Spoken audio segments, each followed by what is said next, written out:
$500,000. In the early 1990s, that was the kind of number associated with luxury homes, sprawling lots, and neighborhoods most people only drove through. In 2026, in many parts of America, $500,000 buys a perfectly ordinary house, with perfectly ordinary neighbors, and a perfectly ordinary commute. Right now, someone is standing in a driveway looking at a $500,000 listing on their phone. The house seems reasonable. Their income seems decent. Their lender says they might qualify. And yet something feels off. Hey, I'm Brian, and I spend way too much time thinking about how much things actually cost after all the numbers show up. Today, we're going to find out who can actually afford a $500,000 house in 2026, why the math is far harsher than most people expect, and why qualifying for a mortgage and comfortably living with one are often two completely different things. If you enjoy honest, numbers-first breakdowns, consider subscribing. This video is for you if you've ever opened a real estate website at 11 o'clock at night, found a house you liked, and immediately started wondering whether the payment would quietly consume your entire financial life. Maybe you're a first-time buyer. Maybe you're moving for work. Maybe you're wondering whether waiting another year makes sense. I've spent a lot of time running these numbers because housing is usually the largest financial commitment most people ever make. And just to be clear, this is not financial advice. This is math. Because math doesn't care how excited you are about granite countertops. Math doesn't care what the listing photos look like. Math simply tells you whether the purchase works before you sign the paperwork. Let's start with what most people think they're buying. A $500,000 house. Simple enough. But the purchase price is only the first number in a long chain of numbers. Let's assume you're making the traditional 20% down payment. On a $500,000 home, that's $100,000 up front. That leaves you financing $400,000 through a mortgage. Now let's use a mortgage rate of approximately 7%, which remains a realistic borrowing cost environment in 2026. A $400,000 mortgage at 7% over 30 years creates a principal and interest payment of roughly $2,661 every month. For many buyers, that's where the calculation stops. Unfortunately, that's where the calculation should begin. Next comes property tax. Nationally, property taxes vary dramatically by location, but a reasonable average for a $500,000 home is around $5,500 annually. That's another $458 every month. Then comes homeowners insurance. Again, this varies by location, but $150 per month is a reasonable national estimate. Now we're at approximately $3,269 per month, and we still haven't discussed maintenance. One of the least appreciated realities of homeownership is that every part of a house is slowly attempting to become expensive. Roofs age, water heaters fail. Air conditioners choose the hottest week of the year to stop working. A common rule is to reserve roughly 1% of the home's value annually for maintenance and repairs. For a $500,000 home, that's another $5,000 per year, or roughly $417 monthly. Now we're approaching $3,686 every month. Utilities often increase compared to apartment living. Lawn care appears, pest control appears. Random hardware store trips become a recurring line item in your budget. Conservatively, let's add another $300 monthly. Now the real ownership cost approaches $3,986 every month. Call it $4,000. $4,000 every month. That's $48,000 per year. And remember, that's assuming no homeowner association fees, no major renovations, no flooding, no foundation issues, and no surprise expenses. $48,000 per year simply to own and maintain the property before a single vacation, restaurant meal, job loss, medical bill, or car repair changes. The house may cost $500,000. Living with the house costs something very different. If you're new here and just subscribed, comment your name below. I read every comment and shout out new subscribers in my next video. I do appreciate you joining me on this finance journey. Now let's work backward. Financial planners and lenders often reference the 28% rule. The idea is simple. Your housing costs generally shouldn't exceed 28% of your gross income. If ownership costs are roughly $4,000 per month, you divide that by 28%. The result is about $14,286 of gross monthly income. Annualized, that's approximately $171,000 per year. That's the income level where this house begins to fit comfortably within traditional affordability guidelines. But let's go further, because gross income isn't what you live on. Take-home pay matters. A household earning $171,000 may ultimately bring home somewhere around $10,500 to $11,500 monthly, after federal taxes, payroll taxes, state taxes, retirement contributions, and health insurance deductions, depending on where they live. At that point, a $4,000 housing cost consumes roughly 35 to 40% of actual spendable income. Manageable, not fun every month, but manageable. Now compare that with the median American household income, which sits around $80,000. A household earning $80,000 might bring home approximately $5,000 to $5,500 monthly. A $4,000 ownership cost would consume roughly 70 to 80% of take-home pay. That's before groceries, before transportation, before childcare, before retirement savings, before life. The uncomfortable reality is that many people focus on the mortgage payment, while ignoring the income required to support everything around it. A lender might approve a payment that technically fits their formulas, but approval and affordability are not the same thing. Lenders care whether you can make the payment. You care whether you can still sleep at night after making the payment. For the median household, the math simply doesn't work. Lenders won't approve that, and if they did, you probably couldn't survive it. Ironically, the mortgage payment isn't the biggest obstacle for many buyers. The biggest obstacle arrives before you ever get the keys. It's the cash. Let's look at the numbers. A 20% down payment on a $500,000 house is $100,000. Then come closing costs.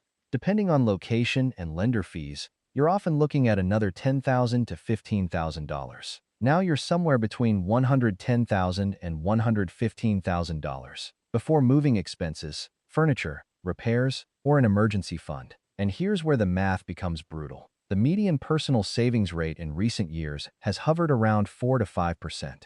Suppose a household earns $100,000 annually and manages to save $4,500 per year. To accumulate $100,000 would take roughly 22 years. 22 years, and that's assuming home prices don't rise while you're saving. The target moves while you save. Imagine running toward a finish line that slowly backs away every year. That's what many prospective buyers experience. Now, there are legitimate alternatives. Federal Housing Administration loans can reduce the upfront cash requirement dramatically, sometimes requiring as little as 3.5% down. The trade-off is ongoing mortgage insurance costs. Veterans Affairs loans can offer zero-down financing for eligible military borrowers, but eligibility requirements obviously apply. Many states and municipalities operate first-time homebuyer assistance programs that provide grants, forgivable loans, or down payment assistance. The trade-off is often income limits, purchase price restrictions, or additional paperwork. Some larger employers even offer housing assistance benefits in competitive labor markets. The trade-off is that these programs are relatively uncommon and often tied to continued employment. None of these options are magic. Each solves one problem while creating another. But understanding them can shorten a timeline that otherwise stretches much longer than most buyers expect. But there's one variable that can completely change the economics of this purchase, even if the house price never changes: your credit score. Most buyers understand that a higher credit score is better. What many don't realize is how expensive a lower score becomes over 30 years. Let's compare two buyers purchasing the exact same $500,000 house. Both put 20% down. Both borrow $400,000. Both choose a 30-year mortgage. The first buyer has a credit score around 620. The second buyer has a credit score around 760. That difference can easily mean a mortgage rate that's 1 to 1.5 percentage points lower for the stronger borrower. On a $400,000 mortgage, that seemingly small rate difference can translate into hundreds of dollars per month and well over $100,000 in additional interest across the life of the loan. Think about that for a second. The same house, the same down payment, the same mortgage amount. A $144,000 difference, determined almost entirely by credit score. And credit score isn't even the only factor. Debt-to-income ratio matters just as much. You can earn $150,000 a year and still get denied if student loans, car payments, credit cards, and personal loans already consume too much of your income. Many buyers spend years focused on earning more money, when the faster path is often improving the financial profile attached to the income they already have. Now let's talk about something that makes affordability discussions incredibly confusing. $500,000 is not one housing market. It's move to Austin, Texas. That same budget might buy a fairly typical single-family home in a desirable suburban area. Then look at San Jose, California. $500,000 may not buy a house at all. In many neighborhoods, it wouldn't even cover the down payment on a median-priced home. Then there are taxes.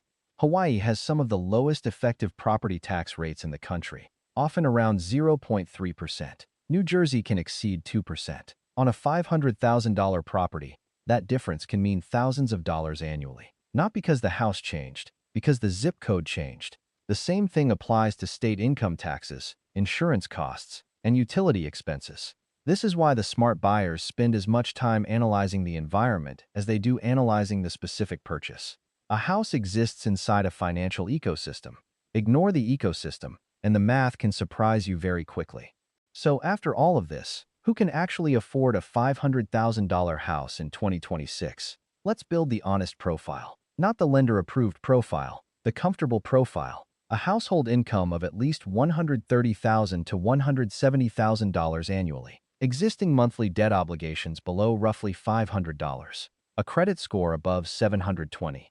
Savings between $80,000 and $110,000 available for the down payment and closing costs. And this is important. An emergency fund still intact after closing. Not emptied, not nearly emptied, still sitting there. Because houses have a remarkable ability to discover expensive problems shortly after you move in. Depending on the exact definition, that profile likely places a household somewhere around the top 20% of American earners. Now, if you're watching this and you're close but not quite there, the answer usually isn't buy immediately. The sequence matters. First, eliminate high-interest debt. Second, improve your credit score. Third, increase your cash reserves. Fourth, maintain the emergency fund.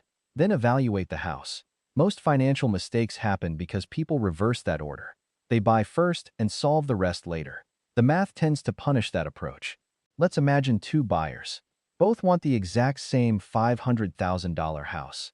The first buyer qualifies on paper. Barely. The lender approves the mortgage. The payment works according to the formulas. They move in immediately. For the first few months, everything feels fine. Then the air conditioning system fails. The property tax assessment increases. Insurance premiums rise. A vehicle repair arrives at exactly the wrong time. Nothing catastrophic happens. That's the important part. It's just life. 3 years later, this buyer owns a house but feels trapped by it. Every financial decision runs through one question. Can we afford it? Vacations get postponed. Retirement contributions get reduced. Unexpected expenses create stress instead of inconvenience. The house became the center of the financial universe. Now consider the second buyer. They wanted the same house, but they waited 18 more months. Not because they enjoyed waiting, because the math wasn't ready. During those 18 months, they paid off debt, improved their credit score, built a larger down payment, increased their emergency fund. Maybe they even increased their income. When they finally purchased, the payment represented a much smaller portion of their financial life. 3 years later, a broken water heater is annoying, not terrifying. An economic slowdown is uncomfortable, not devastating. Retirement contributions continue uninterrupted. Opportunities can be pursued instead of avoided. Both buyers own a house. That's what makes this comparison interesting. But the experience of ownership is completely different.